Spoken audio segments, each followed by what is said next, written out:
Okay, welcome back everybody to the Cranberry Secondary College podcast. And as always, I'm Mr. Young, and we also have Mr. Hello everyone. Yeah. And today we have a special guest, which is, would you like to introduce yourself? Oh, yes, I'm Miss Chant. Yes. So Miss Chand is what do you teach, Miss Chand? Well, I teach science and P2S and CSI. Yeah. Oh, cool. CSI as well. Okay, the science elective at Year 10. That's the Awesome. one, forensic Okay. science. And P2S, some of our listeners here might be new, especially if you're Year 7, for example, or new to our school. Want to talk a little bit about what P2S is, just for those Yeah, people? so P2S is an acronym for Pathways to Success. It's a subject that I consider to be a lot of fun, and we get to move out of the classroom, learn new skills about how to manage businesses, learn about your career skills and what sort of pathway you might like to take in the future. Lots of excursions, lots of city experience, camp, lots of fun. Pretty good subject. One of my favorites. Nice, Yeah. cool. We'll talk about camps later, but yeah. Yeah. I remember last year, I was also in the Year 9 office last year, and I heard a lot of the P2S noises. That was really Yes. not a complaint. It was actually really nice hearing all the kids just having fun and running down the halls. It was brilliant. In a controlled manner. Yes, in a controlled manner. Yeah. Or should we say not running, but power walking, Yeah. speed walking? Yes, I think that's right. Yeah. So P2S, we get to use a lot of our creative juices and create a lot of things, and I think that's probably what you were witnessing, getting resources and getting prepared. We decorate our classrooms. We do a lot of doing rather than sitting and listening. That's always good. really good. Yeah, it's a good break from a busy week where you're constantly just looking at books, PowerPoint slides. It's good to, do something that's, not too PE. Sometimes it can be, but it's like a mix, like amazing races and escape rooms, running around yet using your mind at the same time. And yeah, you get to mix classes sometimes as well. I remember that was pretty fun. Yeah. I also remember one of my passions when I was in school was kind of more towards the crimey stuff. So if you wanted to give the students a little brief introduction to what CSI is like, could you? Yeah. So in forensic science, we're still using our science skills. We're still honing into observing, investigating, and analyzing things, but we look more at, I guess, what your CSI TV shows would look into. So what sort of things would happen in a murder scene investigation? What sort of evidence are you collecting? How can we compare that and see if it's good quality of evidence, and make good scientific observations and conclusions from that? Is CSI even still on TV anymore? I hope so. Oh, I don't know. That's the thing. I remember it used to be on Channel NCIS? 9. There's NCIS. I know that's Yeah. still on. Yeah. But that's the thing, because I don't have normal TV anymore. All I have now is just Netflix, and so Okay. What would I be know Netflix? every time I talk to students, assuming that they know a TV show because it's been there throughout our lives, right? Simpsons is one good example, right? And then they'll be like, "What show, sir?" Okay, so It's yeah. what would be equivalent? NCIS is pretty close. Some pretty good Bones? crime fighting. Yeah, Bones is a Bones good is one. finished ages ago. Oh, really? No. Yeah, hasn't it finished many years ago? Okay, probably. Yeah, just What crime else is scene there? investigation. That's what it stands for. Whenever there's whether it's a murder scene or they just need to try and find out what happened using science. Yeah, it's CSI. Yeah. Yeah, that's pretty. Yeah, I really miss those shows actually. Even just Sherlock Holmes, and then the whole mentally breaking down what could have happened at that scene. Mwah, chef's kiss. Yeah, I think I like those TV shows because I used to turn them on randomly, and it's every episode you don't have to know everything about what's happening overall. Surely they try to tie in some long-term story with it. Maybe a character's going through a divorce or going through trying to get the next promotion, but you can still watch the episode and still enjoy it because there still is a new crime case Yeah. every single episode, and you see what they do and so on. So Yeah. it's an easy watch. You don't have to binge it. Yeah, that's true, true. Yeah, you can turn it on whenever. Yeah. I really like air crash investigations. That one's so intriguing. You're I don't mind it. But it is a bit hard to remove myself From the plane? from putting myself in the first-person perspective of a plane Oh. and all those things. Yeah. I mean, my wife is absolutely horrified of planes, so she can't watch them. But I love watching those shows still, though. Yeah. Yeah. Every time I watch those shows, I'm like, please don't let my mum watch this. Yeah. Because my mum freaks out on the plane. You're not Yeah. flying. No. It's like this. We're on. It used to be yearly. We fly to Hong Kong just to visit our relatives. Yeah. I'll sit next to my mum on the plane, and during launch, she's the full on just praying. And then, like, as noise, like as we get like a bit of resistance in the air, like the praying just Turbulence? Yeah. the praying intensifies. Yeah. And she goes faster and louder, and it's like, oh gosh. But have you two ever had any major like plane scares before? No, that's the thing. You're more likely to experience a car crash than Yeah. you are to experience any issues in a plane. Like I haven't. I mean, I guess there was one time when I was flying from Singapore to Malaysia, or vice versa, and it was such a small plane in the middle of the night, so I felt Like everything. turbulence? It probably was fine, but that was the only time I was scared. But the reason that my wife is scared of planes is because when she was younger, there was actually one time where the turbulence was so bad that the plane, suddenly dropped at quite a few times, and then the oxygen emergency mask actually did fall out, and the lights were like shaking. But then afterwards, the pilot was so chill. Was like, "Oh, yep, ladies and gentlemen, we just went through some turbulence," and she was like, why couldn't you have said that earlier? Because everyone's just like panicking and not knowing what the heck's going on. But yeah, oh man. So I could imagine I would have a phobia of planes as well if that was the case. Yeah. Well, kind of segueing into our main topic for today, which is camping. I actually had to go on a plane for one of my camps. Really? Yeah, so my school, Caulfield Grammar, we had a camp program which required us to go to China for 5 weeks. Whoa, that's so cool. I know, bougie. And so, like, we went on a plane. No turbulence or anything. Okay. The only bad thing that happened was my teacher that was looking after all of us lost my passport. Oh no. Your passport, My only passport. one. Yeah, so I was the student who was like collecting other students' passports, and I was like, "Here you go, mine's at the top." And then she's there. She collects everything. We get to the airport, and she's like distributing everyone's passports back just so we can cross back through the borders or customs. And then she goes, "Hey Sam," or Mr. Yung, Sam at that time, was like, and she goes, "Where's your passport? You didn't hand it to me." And it's like, I handed it to you. It was on the top of the pile. So, and eventually we had to ask the airport staff to go through that plane to see if they found my passport. They did, thankfully. Oh no. And so that was Where like, was it? Like, it was stuck in one of the seats. oh wow. So like on the side, she must have like dropped it Dropped there. it, yeah. Yeah, so it was just like 1 hour of panic. Yeah, I can imagine. Yeah. Because is that you like was arriving in China? Or Arriving in China. Arriving, so you would have been they stuck would've sent you in back. the airport at China. Yeah. Okay. So I was panicking, but like the whole time on the camp, really good. Really, really good. Yeah. What did you do in China for 5 weeks? Eat. No, so like we did a lot of weird stuff. We went What? yeah, China has some weird stuff.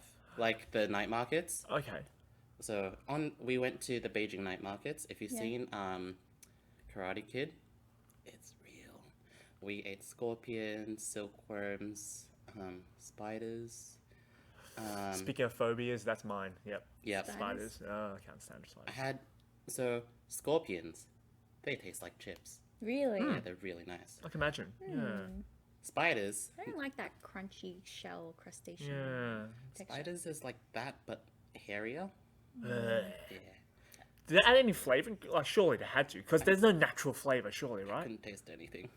Was it like, what? have you had grasshoppers before? No. I had grasshoppers in Vietnam. Oh, how was that?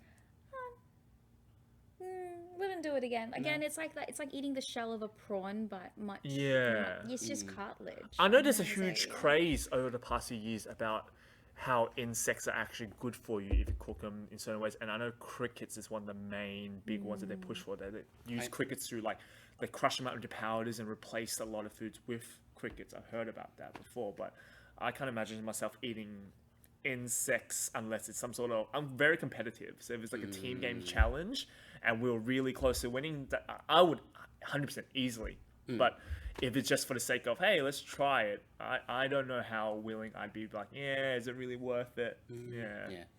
Scorpions is definitely like the easier one. It's not like the massive poisonous scorpions. It's those tiny Smaller, harmless yeah, ones. yeah. So yeah, that's pretty good. Then we just cycled everywhere. One thing that did happen was that we so we're cycling in Beijing Yep. and we lost You lost a 5 kid. kids with one teacher. But the thing is, because unlike back then where you're not allowed phones at school, you're just not allowed phones, period, Yep. at camp. Yep. So none of us had our phones on us. No functioning SIM card. Only the teachers had a phone, but the Yep. teacher who was in charge, so we had 2. 2 teachers. Yeah. Okay. Yep. One of them was with the main group, one Yep. was with the group that was lost. Yep. And so what they did was they sent 3 of us, me being one of them because I speak Of Chinese, to find that group of people. Yep. But the thing is, I'm not native. I'm from Hong Kong Yeah. at best. Different dialect or different Oh, language? it's Mandarin, and Yeah. I speak Cantonese. Oh. Well, I do both. Yeah. Yeah. Okay. But it was like you're sending 3 kids. One's Russian, one's your typical Aussie bloke, and then me.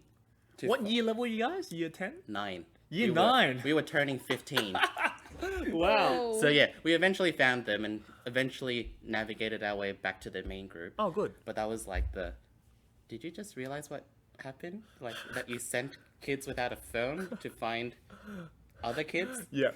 Oh man, that's crazy. The story. Yeah. So that was that So experience. What happened to them? Were they lost? Like, where Yeah, were they they? were just lost and like they decided to just park on the pedestrian street just so that like that tip where it's like if you're lost, Just don't stay Stay where you there. are. an yeah. adult will find you. One of Except the you had 3 adults. kids. Just so you'll find you. And you had one adult with them as Yeah. well. So all 5 weeks was all in Beijing. No, we had most of it was in Nanjing, which is Yep. the school's campus. Yep. So the school has 5 campuses, and one's in Yarra Junction, which is also a camping campus, and Nanjing, which is the China camping campus. Yep. And so we stayed primarily at Nanjing. Then we went to Beijing for a week and Shanghai for a week. What was your favorite? Nanjing. Yeah. Yeah. What did you see? It wasn't seeing; it was the eating. Oh, It's always the eating. Yeah, because for those of you who don't know, Nanjing or Nanking as they call it sometimes used to be the capital of China before they moved it to Beijing. So that's why a lot of the traditional stuff, including traditional dishes, you'll see a lot of it in Nanjing instead. Yeah. It was really good. Is there a lot of difference between food in mainland China versus Hong Kong? Oh, for against yeah. Hong Kong, I would say so. Yeah. Yeah. If it was like between like Nanjing and like Beijing, not Yeah. too Yeah. much. Yeah. Yeah, Yeah. Hong Kong is like where it starts to get wild. And really westernized Yeah. as well. That's why really westernized. A lot of Western combinations. So it's like if you think, when I think about Hong Kong food, because I'm also from Hong Kong, I think about like the lunch foods where it's like baked rice, like cheese baked rice or cheese baked spaghetti, right? And all these things with like a pork chop on top. So it's like you see that fusion of the British type of baking, because like Chinese food, like you barely bake at all, right? You always just use wok, like just cook it really high strength. Like you never slow cook anything. Whereas Hong Kong has a bit of that as well. Yeah. It's like, yeah, I'd say Hong Kong food is kind of like the westernized version of mainland China food, if that makes sense. Fusioned. Yeah. Yeah. Our Year 12s are in camp right now as well, actually, study camp whilst we're recording this. But Yeah. how about you, Miss Chan? How about any camps that was very memorable for you for both the good or bad reasons or anything like that? No, I think I've been on a few camps. Nothing terrible has happened to me. I haven't been lost. I didn't lose a passport. Let me think. I think one of my favorite camps was in year 5, year 6, and we went to Sovereign Hill. Oh. And that was just like first camp, Yep. out with your friends, making new friends. Like we were like mix all the classes together, 5 and 6. So that was a lot of fun. They do a really good like light show at Sovereign Hill to show the Eureka Stockade Yeah. that happened. So that was really cool. The candy shops in Sovereign Hill, of course. I remember Yeah. the lemon drops. Raspberry drops. Favorite, my The favorite. raspberry drops, yeah, those Yeah. are my favorite too. I think I dropped $50. Yeah, you on spend that a lot camp. of money. Yeah. Yeah. I spent like $30 at the candy shop, and I was like, Wow. what? Yeah. We ate them all. I was like, what? No way. Oh no, what a shame. Yeah, no, good times. And I think year 7 camp was also a really good one. Okay. It's like going into year 7, we didn't know a lot of the new people because I went from a primary school that went into a high school. Yep. So it's good to get to know our new like friends and people that you didn't really mingle with in primary school. So that you might Yeah. know of them, but you get to know them at camp and you get to know your teachers in a like a less, I don't know how to say, in a setting where they're still adults and they're still in charge and they're still taking care of you and your safety, but there's a lot more fun. It's not like just academic based or whatever it is that you do at school. So on camps, I remember playing a lot of card games with my teachers, a lot of capture the flag, like in the middle of the night. So lots of good memories like that. I think I also did a Harbour Bridge climb in Sydney. In another camp. Which year did you go to Sydney? That was in my year 11 camp. Year 11. Yeah. Yep. So we did a short trip to Sydney, and that was fun. Yeah. Something I would probably never have done if it wasn't for that camp. Cool. That's right. That's awesome. How about you, Mr. Lau? Did you go any camps? Yeah, I mean, it was pretty interesting for me because in terms of primary school, I initially went to a very small private like Catholic primary school, and so they never had camps. And so then when in grade 3, when I changed to a public school because I moved houses, and they're like, oh, we're having a camp in 2 weeks time, you should join. I was like, wait, what? Camp already? And like primary school? Even my parents like, what? Yeah. So I remember that, and what I remember is that camp, so it was my first one, but OG Phillip Island. Oh yeah. How many camps have we always had? Come on, everyone, you must have had at least one camp at Phillip Island, right? Well, if you went to public school anyway, I don't know about private schools. Phillip Island's too good for you, isn't it? It's too good for you. I went to a private school. Oh no, we always just went to like our school farm campus, which was Yarra Junction. Because you guys have other campuses, camping China, campus. Yeah. jump I on know, a plane right? for Sorry. a camp. So bougie. I know, right? No, like if you did the German elective as well, you went to Germany. Yeah, that's a private school thing. Come on, dude. Phillip Island. Phillip Island, right? It was pretty good. Phillip Island, giant swings, flying foxes, making damper, always making a little hut using sticks, the classics, right? So, I mean, that was that. But then I think the more interesting camps would have started for me would have been when I joined the school's music program. So when I joined the school's music program, that's when we went on these extra camps that were like out of state, which is quite new. So like for me, I remember at year 10, my most memorable and favorite camp was my year 10 one when we went to Sydney. So we went to Sydney and only it was for the kids that did music. So, it wasn't open to the rest of the year level. So I remember that one being very memorable because we were living at a university campus because it was the summer break for those university kids. So the most interesting thing about that camp, what I remember was that we were living in the dorms of the people that on summer break, they all have to move out. So everyone got their own room. Oh wow. Everyone had their own bed, it was almost like a mini hotel room in a way because you have your own bed, own desk, own kitchenette. It was like so cool. I was like, wow, this is like what, living by yourself feels like. Imagine as a year 10, that was pretty cool. And then you just open your door, next door neighbors, and all your mates had their own room. So it was like so perfect, and then so much flexibility and freedom as well to just go out and just enjoy Sydney. So I remember what me and my mates did was we bought a butane gas stove. Right, we went to Chinatown. We bought a butane gas stove. We bought an actual pot. Wait, can I guess? Hot pot? We did hot pot in a dorm. We did our own hot pot in a dorm, and there was probably 7 of us guys, ranging from the youngest guy was year 9, oldest guy was year 12, and so for those of you who don't know what hot pot is, it's literally a Chinese traditional way of cooking where you just get a portable stove, get a pot, chuck in some stock, and then we just cooked in sliced beef, we cooked instant noodles in it, we cooked like fish balls, and then we just enjoyed the night. And it was so funny because we started smoking up the room. So we had to open the window. We were like banging out. It's like, holy crap, don't let the teachers know. So that was a really memorable one, especially because we didn't get to climb the Harbour Bridge, no, but we did get to go into the Sydney Opera House to listen to a performance, which went on for like 4 hours or so. So I remember it was like, by the second hour, they had an intermission in the middle for people to have a break, but I was like, Was it opera or was it music? it was music, but it sounded nice. It wasn't boring, but when it's for so long, and you as a kid that you're not used to listening for something for that long, it's like, it's like nodding up. But it was really good, yeah. So yeah, I think that was the most memorable one. But then in year 11 or year 12, my school every single year, Doncaster Secondary, they always sent the kids up to Alice Springs. So that was a traditional one. Alice Springs every year, but I didn't go to that one. My mom was like, study! I'm like, okay. It's not like a study camp like you guys have here at, Cranbourne East Secondary. It was like an actual just exploring camp at Alice Springs. Yeah. That was my camping experience. I had one more one general more camping experience. So like that Yarra Junction campus I was talking about.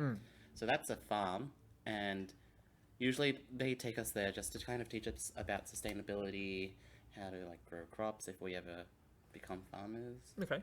And then there's always one part where you're milking cows. So like they actually produce their own milk, and they ship it out to sellers. Churn like, the butter yeah, as well? there's churning butter, but basically they had the electric automatic. The teat Yep. things. They taught you how to like do it by hand, but then they also taught you how to use a machine to do it. Yeah. But What's it called? I don't remember. But we can The we can milk Google it. thing. Yeah, we can Google it. But part of that experience was also herding the cows at not herding. Oh, I heard hurting. No, herding. Herd. I saw your facial expressions and I was like, Herding. No, Okay, herding. Okay, herding. The cows. Yeah, moving them along. Yep. Yep. At 4 a.m. in the morning. Oh, wow. So imagine this: few acres worth of land just for herding the cows. 4 a.m. in the pitch dark. You're in your gumboots. You're 16 years old, 15, maybe 13, and you can't see anything. You're gonna step in a lot of cow dung. Yeah. And that's all you smell for the rest of the day. At least you wore some proper shoes. Yeah. Yeah, I had my gumboots on. Good. But like, when it's a class of 25, Yeah. all with cow dung on their shoes, Yeah. it ain't pleasant. Yeah. But it was actually a really good experience. So we witnessed a cow birth. Oh wow. Yeah, it was really cool. Kind of grotty, but Yeah. really cool. I was about to say, people either find it cool or traumatizing. It's like one or the other. But then biology, where you dissect everything, is Exactly. like, whoa. Yeah, exactly. So we as biologists, we find it fine. Yeah. Yeah. Funniest experience, there's always electric gates. Oh boy. So instead of actually opening the gates, you have to climb under them. And what usually the procedure is that someone with their gumboots on has to step on the wire that is on. Yeah. So like you will get shocked if you touch it. Yeah. But because it's a science lesson, it's rubber. The gumboots is a insulator. Yep. The electricity doesn't actually go through. Yeah. Thing is, person who was holding it down for me, Let or go. like accidentally slipped and let go. That wire whipped me on the butt and electrocuted me as I was crawling through. So that was a lot of pain. Yeah. Oh, I think that actually reminds me of the music camp that I did the year after. It wasn't so much that there was cow dung or anything like that, but being out in open nature. I think that was in the Gippsland area, and I think the most memorable part about it was that one of my other students. So I was a student. So what do you call it? You don't call it colleague. What do you call it? Classmates. Classmate? Classmates. English. Classmates. So one of my classmates accidentally, well, I guess we didn't know either. What we did was that we were heading out for the day. So he left his cabin door open, but the cabins were inside the building though, right? So we thought, he'd probably be safe, right? So it's inside the building. There was still cabins. So he left the door open to our dorm, and one dorm had like 8 people. So like 4 bunk beds, And so he left it on, and these lights were left on kind of like this. So we went out for the day, did our music program, like performing in the streets for people. Come back, and as we were approaching our room, we just saw this red glow coming from our room, and we were like, what the heck is that? It looks like from like a demonic movie. We go in, right? And I kid you not, the entire ceiling was covered with like a different type of mosquitoes. We don't get these type of mosquitoes in Melbourne, but they're, for people who are watching, they're around this big, but then for people who are listening, they're around what? Oh, how many centimeters is that? 5? Yeah, that's around 5 centimeters, around 5 centimeters long, and they're clear red from probably the cows of the bloods that they drink and so on. So the entire ceiling was covered with it. And we were like, oh my God, what the heck do we do? We're not sleeping here tonight. There's no way we are sleeping here tonight. So we tried our best to like quietly and sneakily like pull our sleeping bags. So it was like, yeah, we'd sleep everything else. We'd zip up, we'd grab our sleeping bags to sleep with the neighbors, like, and so on. And so we were allowed to for that. So we slept on the floor and so on. And in the morning when we went back, they were all gone. So we never made that mistake again. But I remember that camp being, really out in the countryside, and the most memorable part other than that was that when we looked up at night, because there was no light pollution, I remember I've never seen stars till this day like that, but I could see literally like a row of the the Milky Way like across the top of the sky, like one giant row, just concentrated stars everywhere. Other sporadic ones, but top notch. Yeah. Did you ever do that thing where it's like you go out at night and it's extremely cold, Yeah. but then you turn it into torch and then you kind of breathe some air into it and pretend you're holding a lightsaber? No. Is that just like a childish thing to do? No, Mr. Young, stop. No. No. That's no. No, I don't remember doing that. No. Lightsabers is from Star Wars days. I know. I don't know if our audience will. They surely come on. They will. I mean, Like even- Mandalorian yeah. had just finished, so those of you with Disney Plus, surely a bit. Yeah, and Star Wars is one of those things I think is passed down from a parent or from sort of uncle. It has to be passed down. I don't think tradition. I think it's tradition. I don't think any random person will be like, oh, Star Wars, I'll just randomly pick it up. Yeah. Yeah, I think it has to be passed on. It's kind of like a culture now. Yeah. Yeah. Yeah, I reckon. Okay. Yeah. I liked it when I was a kid. I don't know if I like the newer ones so much. Yeah, I know the Mandalorian TV series a lot of people talk about. It's really good, but the movies, yeah.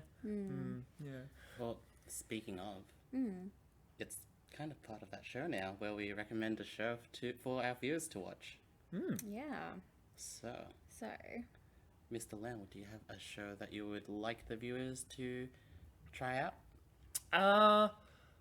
Well, since we're talking about it anyway, I'll just switch. I initially had another movie planned, but then, hey, Mandalorian. For those of you who seen all the Baby Yoda memes, right? So even if you're not a Star Wars fan, you would have seen Baby Yoda online. So there's 2 seasons of it now on Disney Plus, and I don't think you need to be a huge Star Wars fan to enjoy it. There will be quite a lot of parts where it'll be like, oh, who's this character and why do people make such a big deal about it? It's because they've watched the rest of the other Star Wars movies or the cartoons as well.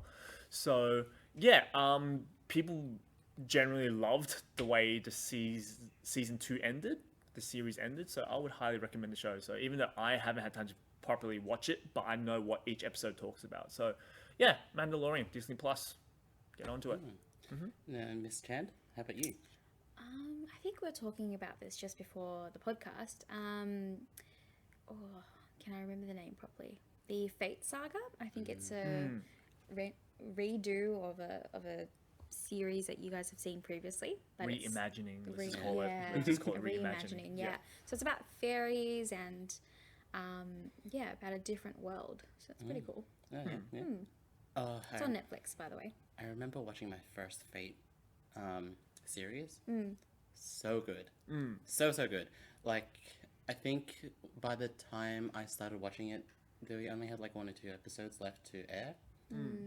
Binged the whole thing until that. Like, Was this within the 2 days. original Fate Stay Night, or No, was it was it? Unlimited Blade Works. I heard that one's the best one for So series good. wise. Yeah, so good. But yeah, what would I recommend? I actually got my first Disney Plus account recently. And then, so this was underneath my friend's email because you can do that family thing. Yep. And so what happened was they asked me, who do you think out of all Disney characters you are? And I Yeah, immediately went to, I I saw this am story. Yzma. If you don't know who Yzma is, she is from Emperor's New Groove.